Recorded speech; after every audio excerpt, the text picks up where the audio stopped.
मैं एक अनाथ आश्रम में काम करती थी। वहाँ मेरी एक लड़की से दोस्ती हो गई। वो मुझसे रोज़ कहती कि दीदी आप मेरी जगह पर सो जाएं।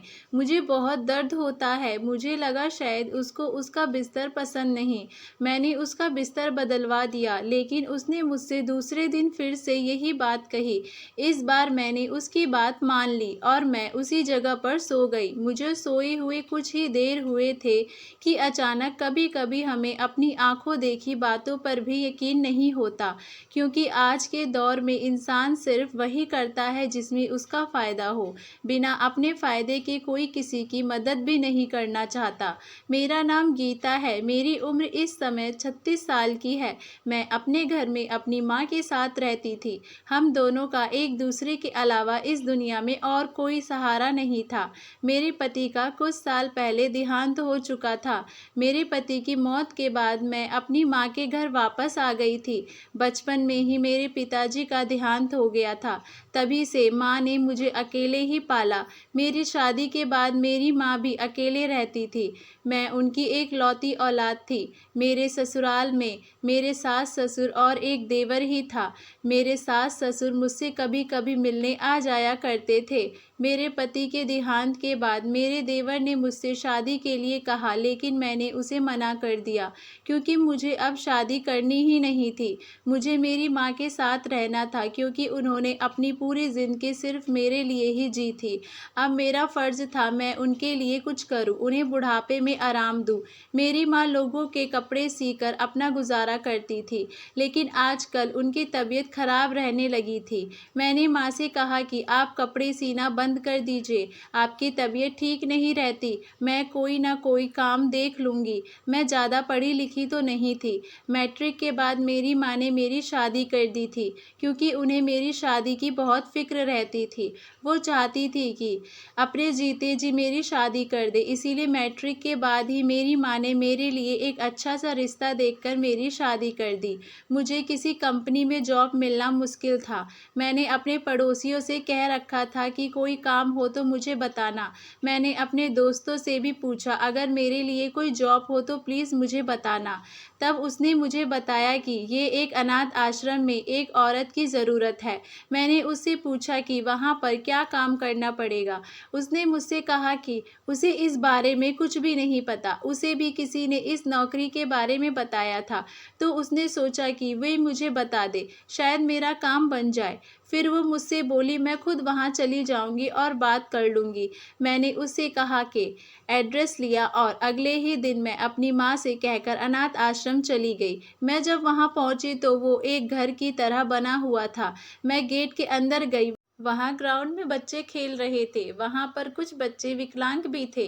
वो घर अंदर से काफ़ी बड़ा बना हुआ था। उसमें काफ़ी कमरे थे। वहाँ एक छोटा सा कमरा बना हुआ था जहाँ वॉचमैन रहता था। मैंने एक बच्चे से ऑफिस का पता किया तो उसने मुझे सामने कमरे की तरफ इशारा किया। मैं वहाँ पर चली गई। अंदर देखा तो वहाँ पर एक मैडम बैठी थी। मैंने उनसे अंदर आने का पूछा तो उन्होंने मुस्कुराकर कहा कि आ जाओ। मैंने उन्हें बताया कि मैं नौकरी के लिए आई हूँ। उन्होंने मुझसे मेरा नाम, मेरी पढ़ाई के बारे में पूछा, तो मैंने उन्हें सब कुछ बता दिया। उन्होंने मुझसे कहा, ठीक है, तुम कल से काम पर आ जाना, लेकिन हमारे यहाँ जो लेडीज़ काम करती है उन्हें यहीं पर रुकना पड़ता है। सिर्फ संडे में ही वे अपने घर जाती हैं। मुझे उनकी ये बात सुनकर माँ का ख्याल आया। मैं अपनी माँ को घर पर अकेला कैसे छोड़ सकती हूँ? उनकी तो तबीयत भी ठीक नहीं रहती। मैंने मैडम से कहा, क्या रुकना ज़रूरी है? मैं रोज़ नहीं आ सकती, तो उन्होंने मुझसे मना कर दिया। कहा कि यहाँ हर समय बच्चों की देखभाल करनी पड़ती है। उसके पास हर समय किसी न किसी का रहना ज़रूरी होता है। वैसे यहाँ तुम्हारे अलावा 2-3 लड़कियाँ और हैं, लेकिन उन्हें और भी काम होते हैं। मैंने मैडम से पूछा, यहाँ पर मुझे क्या काम करना होगा? मैडम ने कहा, यहाँ तुम्हें रुकना पड़ेगा, क्योंकि बच्चों को खाना खिलाने की और पिलाने की ज़िम्मेदारी तुम्हारी ही होगी और तुम्हें बच्चों का ख्याल रखना होगा। इसके अलावा और कोई काम नहीं। मैंने उनसे और कुछ बातें की और फिर मैं वहाँ से उठकर अपने घर आ गई। मुझे वहाँ रुकने पर कोई ऐतराज़ नहीं था, लेकिन अपनी माँ की फ़िक्र थी। मैं उन्हें अकेला नहीं छोड़ सकती थी। जब मैं घर आई तो माँ ने मुझसे पूछा कि क्या हुआ? तुम नौकरी के लिए गई थी ना? नौकरी मिली या नहीं, मैंने माँ को सब कुछ बता दिया। माँ ने कहा, अगर तुम्हें नौकरी पसंद आई है और पैसे भी सही मिल रहे हैं तो तुम ये नौकरी कर लो, मेरी फिक्र मत करो, मैं अकेली रह लूँगी। मैंने उनसे कहा कि आपके लिए खाना कौन बनाएगा, मुझे वहाँ 24 घंटे रहना होगा।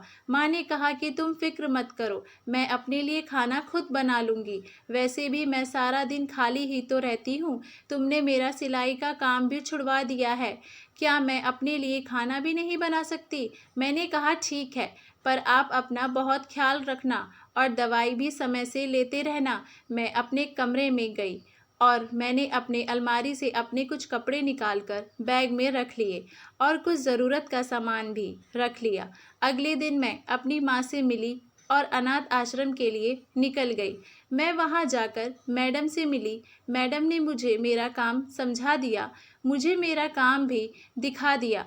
मैं अपने कमरे में गई और मैंने अपना सामान और अपने कपड़े वहाँ पर रखे। उस कमरे में मेरे साथ वो तीनों लड़कियाँ भी रहती थीं, लेकिन उस समय कमरे में कोई नहीं था। मैंने थोड़ा सा आराम किया, फिर मैं बाहर आ गई। बाहर मुझे वो लड़कियाँ मिली जो यहाँ पर काम करती थी। वो तीनों लड़कियाँ ही थीं। उनमें से एक का नाम सलोनी था और दूसरे का नाम टीना था। पहले मैं उनसे मिली, अपने बारे में बताया, उन्होंने भी मुझे अपने बारे में बताया। हम बच्चों के साथ खेलने लगे। दोपहर के खाने का समय हो गया। एक कमरा था जिसमें बच्चे खाना खाया करते थे। हम उस कमरे में बच्चों को लेकर गए और बच्चों को खाना खिलाया। वहाँ पर एक चाची खाना बनाने के लिए आती थी और खाना बनाकर चली जाती थी। दोनों टाइम का खाना बनाना और सुबह का नाश्ता बनाना उन्हीं की जिम्मेदारी थी।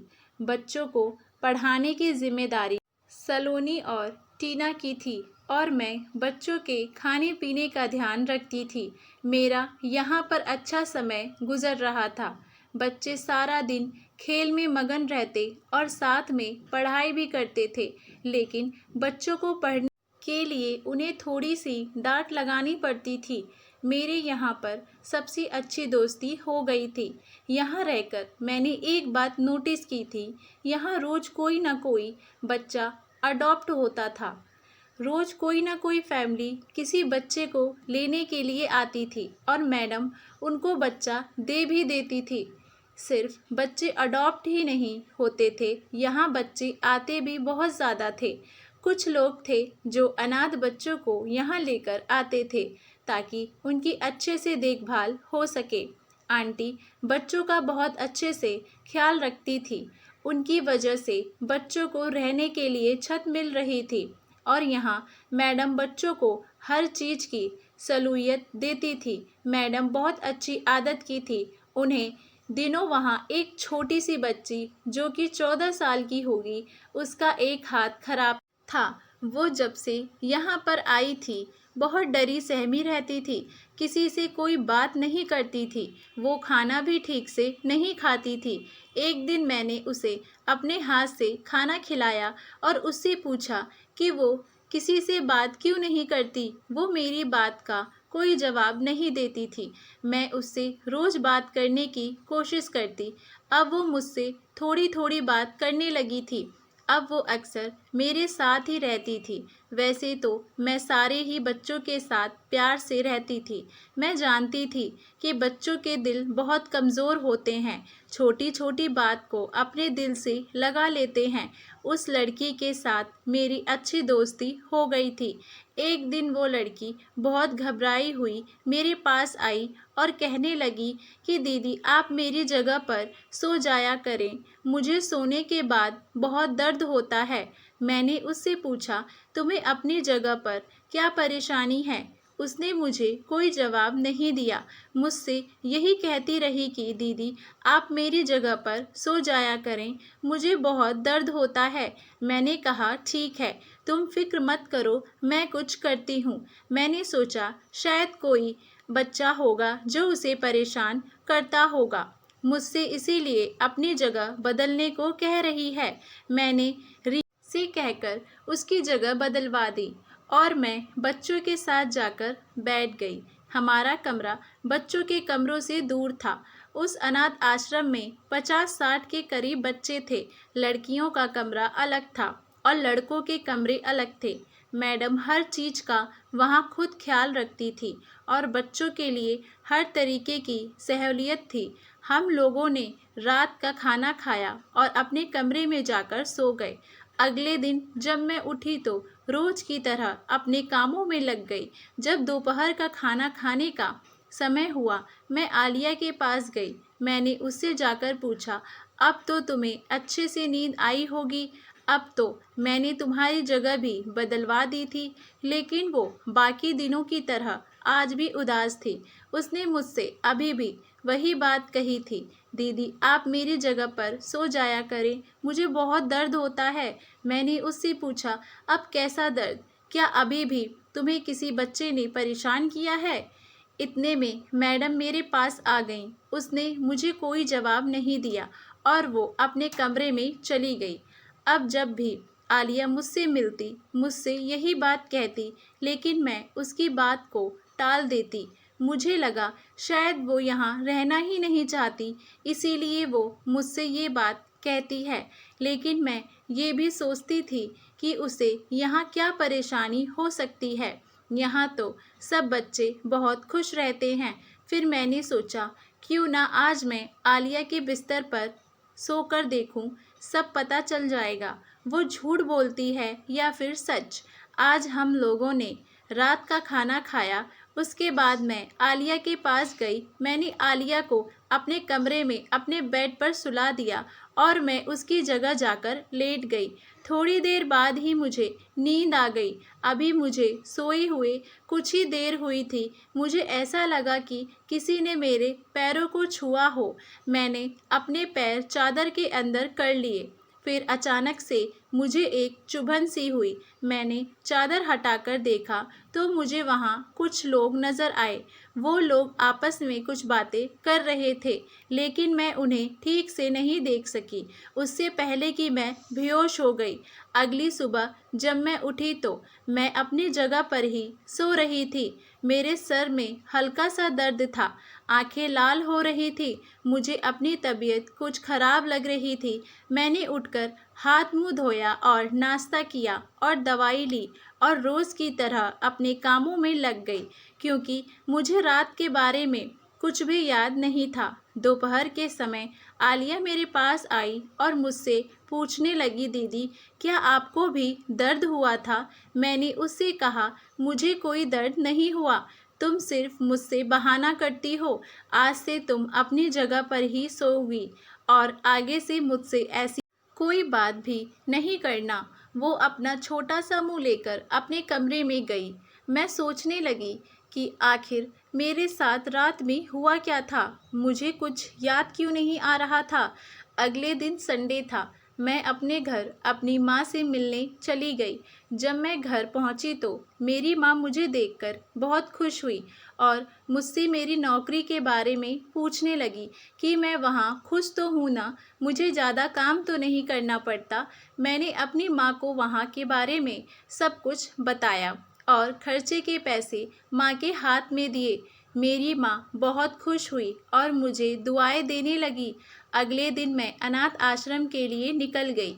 वहाँ जाकर मैं अपने कामों में लग गई। शाम का खाना खाने के लिए जब हम लोग गए तो मैंने टीना से आलिया के बारे में पूछा। टीना ने मुझे बताया कि तुम्हें नहीं पता, उसे तो एक आदमी ने अडॉप्ट कर लिया और वो कल ही उसे लेकर चले गए थे। मैं ये सुनकर बहुत उदास हुई, क्योंकि मैं आलिया के बहुत करीब हो गई थी, लेकिन कहीं ना कहीं मुझे इस बात की खुशी भी थी। आलिया को माता पिता मिल गए और अब वो अच्छा जीवन व्यतीत करेगी। अब वो पढ़ लिख कर अपने जीवन में कुछ बन जाएगी।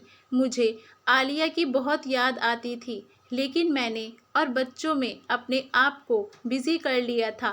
यहाँ मुझे एक बात बहुत हैरान करती थी। यहाँ रोज़ाना बहुत बच्चे आते थे और रोज़ाना ही बहुत से बच्चे अडॉप्ट कर लिए जाते थे, वरना लोग अनाथ बच्चों को गोद लेना नहीं चाहते और अगर लेकर भी जाते तो उन्हें नौकर बनाकर रखते हैं। लेकिन यहाँ तो रोज़ाना बहुत एडॉप्शन होते थे और हर आदमी बच्चे को अपनी संतान बनाकर ही लेकर जाता था।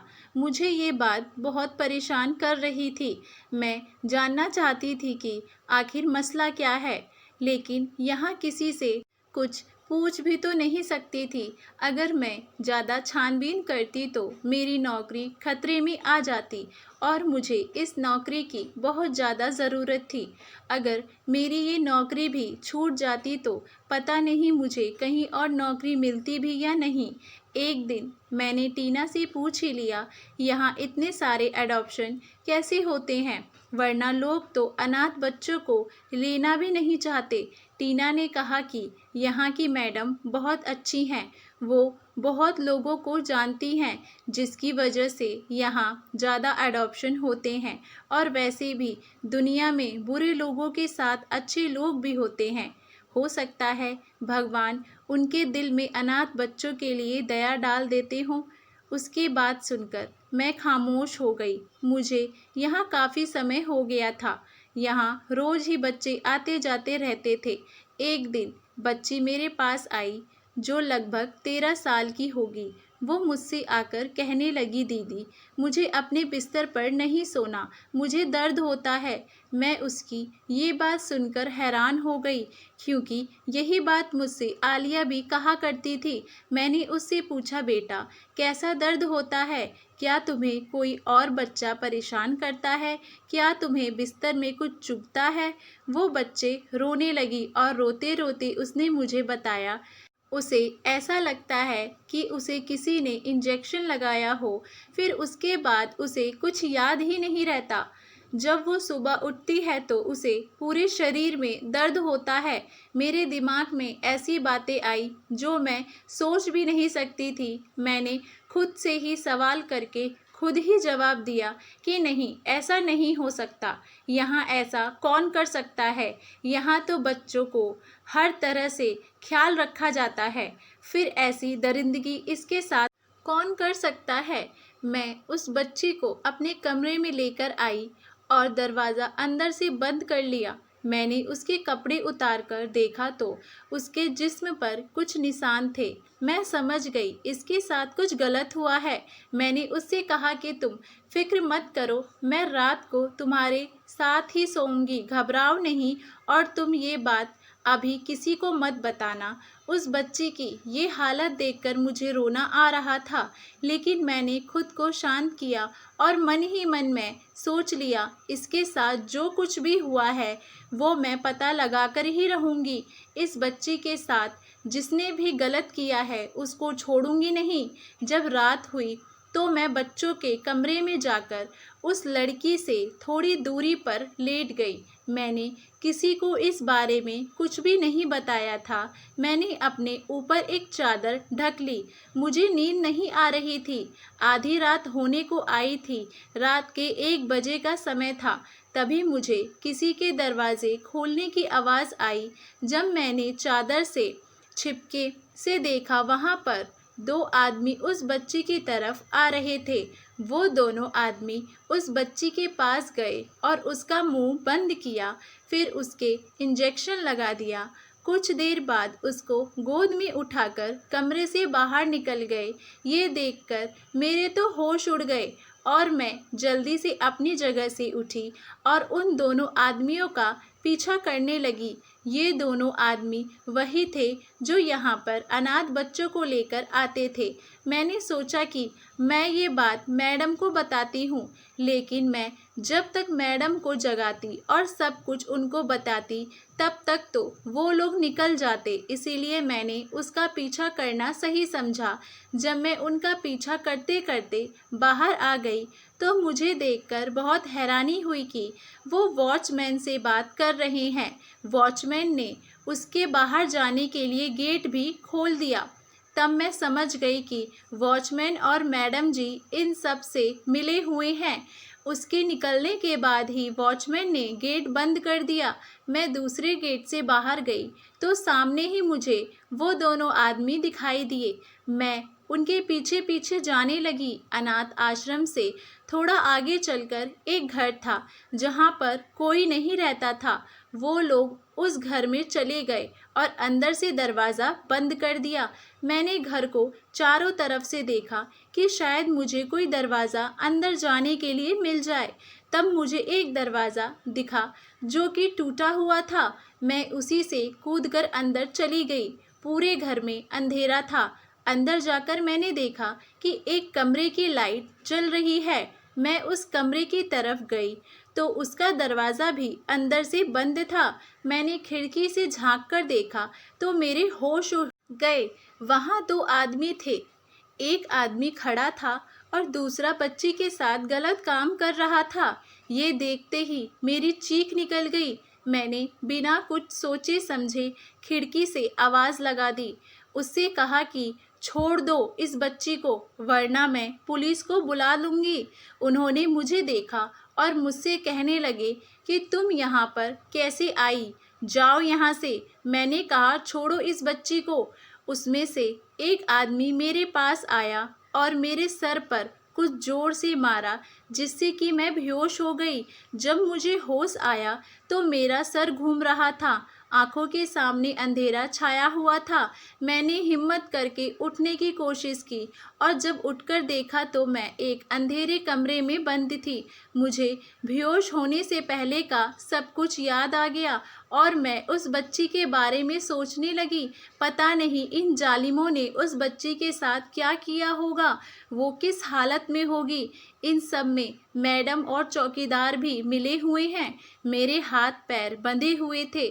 मैंने खोलने की बहुत कोशिश की, लेकिन मेरी कोशिश बेकार रही। थोड़ी देर बाद एक आदमी अंदर आया। वो मेरे लिए खाना लेकर आया था।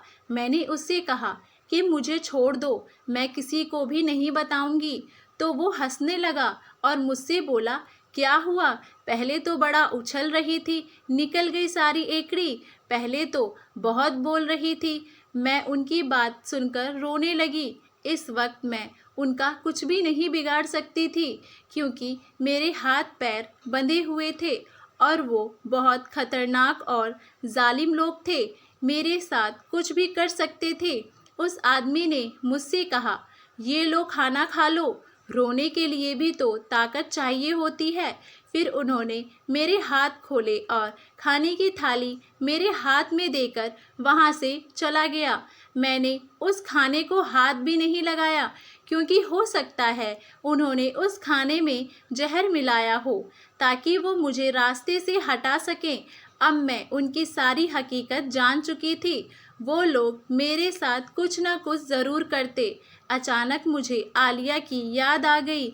अब मुझे उसके दर्द का एहसास हो रहा था और मैं समझ गई थी कि वो मुझसे क्या कहती थी कि रात में उसे दर्द होता है। बेचारी मासूम बच्ची, एक तो लावारिस, ऊपर से उसके साथ इतना गलत हुआ। भगवान इन्हें कभी माफ़ नहीं करेगा। मैं सोच भी नहीं सकती थी कि मैडम भी इन सब में मिली हुई होंगी। मैंने सोचा कि कैसे भी करके मुझे यहाँ से निकलना होगा, वरना ये लोग मुझे भी मार डालेंगे। मैं दरवाज़ा खोलने गई तो दरवाज़ा बाहर से बंद था। मैंने कमरे के चारों तरफ देखा, मुझे वहाँ पर कुछ भी नज़र नहीं आया। मैंने ऊपर की तरफ देखा तो वहाँ मुझे एक खिड़की दिखाई दी, लेकिन वे बहुत ऊपर थी। पर मैंने कमरे में देखना शुरू किया। कमरे के ऊपर की तरफ एक स्लिप था जिस पर चढ़कर मैं खिड़की से बाहर जा सकती थी। मुझे वहाँ एक स्टूल रखा हुआ दिखाई दिया। मैंने उसको खिड़की की तरफ रखा और उस पर चढ़कर खिड़की से बाहर देखा, लेकिन वहाँ कोई नहीं था। मैंने उसका शीशा तोड़ा और खिड़की से बाहर कूद गई। कूदने की वजह से मेरी टांग में चोट लग गई और मुझसे चला भी नहीं जा रहा था, लेकिन मैं अपनी परवाह किए बगैर गेट की तरफ गई। गेट भी बंद था। फिर मैंने वहाँ से निकलने का दूसरा दरवाज़ा ढूंढा। पीछे की तरफ एक दरवाज़ा और था जिससे मैं बाहर आई। थोड़ा आगे चलकर ही अनाथ आश्रम था। गेट पर ही वॉचमैन बैठा रहता था। अगर वो मुझे देख लेता तो दोबारा से मुझे पकड़वा देता। इसीलिए मैंने अपना मुंह दुपट्टे से कवर किया और छिप छिप कर वहाँ से निकल आई। मैं पुलिस स्टेशन की तरफ गई क्योंकि मैं बच्चों को ऐसे ही नहीं छोड़ सकती थी। वहाँ बच्चों के साथ बहुत गलत हो रहा था और ये सब पुलिस को बताना बहुत ज़रूरी था। पुलिस स्टेशन वहाँ से काफ़ी दूर था। मैं पैदल चलकर ही पुलिस स्टेशन पहुँची। मुझे वहाँ पर आधा घंटा इंतज़ार करना पड़ा। वहाँ बहुत सारे लोग बैठे थे और मुझे डर लग रहा था क्योंकि वहाँ सारे के सारे मुजरिम ही थे। मैंने इंस्पेक्टर को सारी बात बताई। इंस्पेक्टर ने कहा कि क्या तुम्हारे पास इन सब का कोई सबूत है? मैंने कहा जी नहीं, इसका मेरे पास कोई सबूत नहीं है। उन्होंने कहा तो फिर हम तुम्हारी बात कैसे मान लें? हो सकता है तुम झूठ बोल रही हो और उन लोगों को फंसाना चाहती हो। मैंने इंस्पेक्टर साहब को समझाया कि मैं झूठ क्यों बोलूँगी, इन सब में मेरा क्या फ़ायदा हो सकता है। मैं तो सिर्फ मासूम बच्चों को बचाना चाहती हूँ। उन बच्चों पर बहुत ज़्यादा जुल्म हो रहा है और मैं उन लोगों के खिलाफ गवाही देने के लिए भी तैयार हूँ। इंस्पेक्टर साहब ने कहा कि बिना सबूत के हम इन सब का कुछ नहीं बिगाड़ सकते। अदालत में सबूत चलते हैं। इंस्पेक्टर ने मेरी सारी बातें सुनकर कुछ देर सोचा और फिर मेरी रिपोर्ट दर्ज कर ली और फिर उन्होंने मुझसे कहा कि वो लोग तुम्हें नुकसान पहुंचा सकते हैं, तुम अपना ध्यान रखना। मैं वहां से अपने घर गई। मैंने अपना सामान लिया और अपनी माँ का भी सामान लिया और माँ के साथ वहां से निकल गई क्योंकि हो सकता था कि वो लोग मेरे घर पहुंच जाते। मैं अपने एक दोस्त के घर पर चली गई। मेरी माँ ने मुझसे पूछा, क्या हुआ बेटा, तुम इस हालत में और इतनी जल्दी में तुम्हारे साथ क्या हुआ है? मैंने कहा आप चलिए, मैं रास्ते में आपको पूरी बात बताती हूँ। फिर मैंने उन्हें रास्ते में सारी बात बता दी। वो मुझे शाबाशी देने लगी और मुझसे कहने लगी कि तुमने जो कुछ भी किया सही किया, जालिमों के साथ ऐसा ही होना चाहिए, तुम उन्हें सजा दिलाकर ही रहना। कुछ दिनों बाद पुलिस वहां पर भेस बदल कर गई। उन्होंने मैडम से बात की तो उन्हें एक बच्ची चाहिए और वो उस बच्ची को विदेश लेकर जाना चाहते हैं, जिसके लिए वो मुंह मांगी रकम देने को तैयार है। मैडम ने भी देने की हामी भर ली और बात करते करते उसे ये भी कहा कि आपको और बच्चे चाहिए हो तो भी मिल जाएंगे, आपको हमारे यहाँ हम बच्चे से हर तरीके का काम करवाते हैं। पुलिस वालों ने सब कुछ रिकॉर्ड कर लिया और वो वहां से आ गए। अगले दिन उन्होंने वहीं पर छापा मार दिया। मैडम, वॉचमैन और उन दोनों आदमियों को भी गिरफ्तार कर लिया। वहां जो लड़कियां काम करती थी उन्हें भी इन सब के बारे में कुछ भी नहीं पता था। मैडम के कमरे की तलाशी ली तो वहां उनके खिलाफ सारे सबूत मिल गए। इसके साथ साथ पुलिस को मैडम के ऑफिस से ड्रग्स भी मिले, जिसे पता चला कि वो ड्रग्स का कारोबार भी करती हैं। उन्हें अदालत में पेश किया गया। अदालत में पता चला कि जो लोग बच्चे को अनाथ आश्रम से अडॉप्ट करने आते हैं उन्हें अडॉप्ट नहीं करते बल्कि उन्हें बेचने के लिए लेकर जाते थे। और जिन आदमियों ने मुझे वहां पर बंद किया था वही आदमी अच्छे और खूबसूरत बच्चे लेकर वहां पर आते हैं। वो इस बात का खास ध्यान रखते हैं कि बच्चे अनाथ हो, इसके आगे पीछे कोई पूछने वाला ना हो, ताकि वो जैसा चाहे उनके साथ वैसा कर सके। मैंने उनके खिलाफ गवाही दी, उन सब को सजा हो गई और अब उस अनाथ आश्रम की जिम्मेदारी अदालत ने मुझे दे दी है। मैंने वहाँ बच्चों को बहुत अच्छे से रखा था, उनका पूरा तरीके से ख्याल रखती थी। बच्चे भगवान का रूप होते हैं, लेकिन कुछ लोगों के पास शायद दिल ही नहीं होता। लोग पैसों की खातिर इतना गिर सकते हैं, मैं कभी सोच भी नहीं सकती। अब वहाँ बच्चे बहुत खुश रहते हैं। कोई बच्चे को अडॉप्ट करने के लिए भी आता है तो मैं उनसे उनकी सारी इन्फॉर्मेशन लेती हूँ। बाद में ही किसी बच्चे को देती थी क्योंकि मैं नहीं चाहती थी कि कोई भी किसी बच्चे के साथ कुछ गलत करे। मुझे अक्सर आलिया की याद आती और मैं सोचती कि काश मैंने आलिया की बात पर यकीन किया होता, मैंने अभी इन जालिमों को पकड़वा दिया होता, आज आलिया भी मेरे साथ होती। अब वो पता नहीं कहाँ पर होगी और किस हालत में होगी। मैं भगवान से उसके लिए दुआ ही कर सकती हूँ कि वे जहाँ भी हो ठीक हो। दोस्तों, उम्मीद करती हूँ आपको हमारी कहानी पसंद आई होगी। कहानी पसंद आई है